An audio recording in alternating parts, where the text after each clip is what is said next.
Es solo para que veamos, porque hagáis una prueba, la que Elige una prueba y ya prefieráis. está, la que mejor os salga. Exacto. Explicar cómo está configurado también el robot, cómo lo habéis pensado. A ver. Vale, para empezar el robot, lo hicimos con un robot sencillo, no nos queríamos complicar mucho, pero que tampoco necesitaba mucha precisión en el programa para coger anillas y cosas. Y nos decidimos para un motor para cada rueda, decidimos un motor arriba para coger las piezas tipo los metanos y las que hay por distintas rutas por el tapete, como esta de allí o esta de aquí.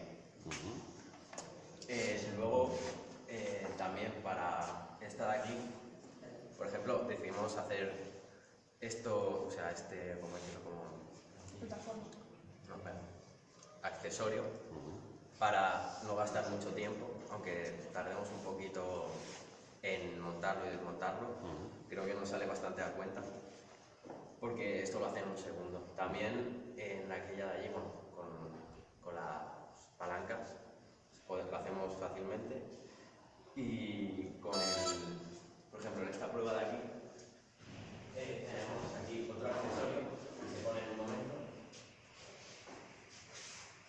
que con las piezas que recogemos aquí las colocamos aquí arriba y esto se pone aquí, o sea, por los lados. Y aquí falta una pieza que está allí. Bueno, los colocamos por los lados y primero depositamos las piezas estas, las ponemos aquí y las tiramos aquí. Y luego con este motor de aquí, que lo conectamos con esto de aquí, este cable, pues hacemos girar y ya está. Y luego tenemos también otro accesorio. Sí. ¿Cuántos accesorios en total tenéis? Son tres. Tres. Que esta la ponemos aquí delante y usamos esto de aquí para arrastrar la tortuga y los estos.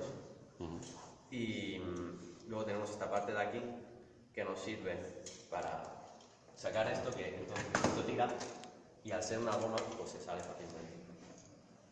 Y eso. Sí, pues si podéis probar alguna de las pruebas, la que prefiráis, ¿eh? Que no sea excesivamente larga. Sí, eso está. Perfecto.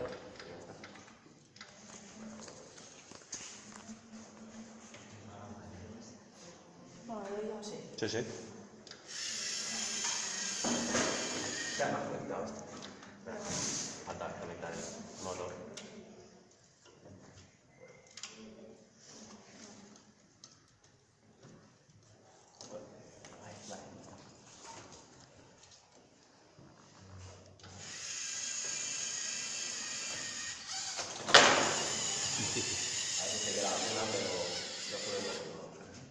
Muy bien. Muy bien. ¿Tenéis varios programas para las diferentes misiones? ¿Vais a volver a la base varias veces? Tenemos en total tres programas. Sí, tenemos alguno por si en uno de los programas no funciona, pues tenemos una parte solo. ¿Y a cuántas de las misiones vais? A ver, por ejemplo, esta, la de aquí, la tortuga y los metanos, y esta aquí, la fábrica. ¿Y alguna que hayáis descartado claramente? No, la roja en principio la tenemos a medias, pero seguramente no nos pasa eso. Y el coche de atrás. Y las piezas que están aquí. También las vamos. Muy bien. Y ya está. ¿Una cosa? ¿Una pregunta? Vale.